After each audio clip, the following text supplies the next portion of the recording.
Hello guys, good evening. Ayan, nandito na si Bagyong Uwan. Dahil maulan-ulan, magluto kami ng sinigang na hipon. Linisan muna natin to guys. Then, after lutuin natin.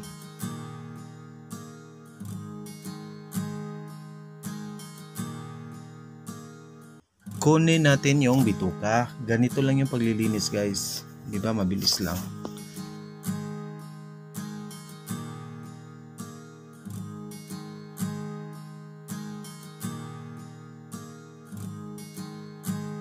Pag hindi mo ito nilinisan tapos makain mo ito, mura siyang tamilok guys oh. Tanawa mo, perti ka tambok no.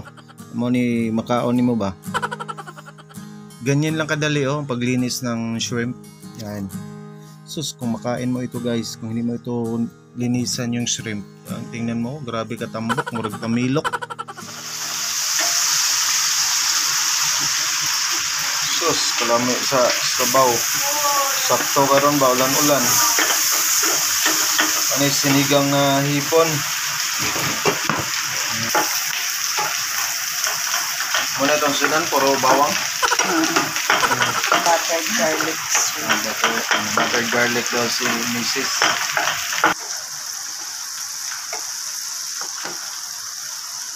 Dilit ang mga on guys. Yan, loto na.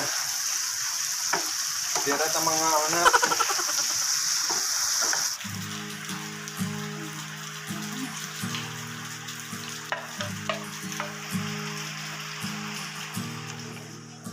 Mga una ta guys, pagdaan mo bahaw ha kay mga ayo ko. Thank you for watching guys. Ingat tayong lahat.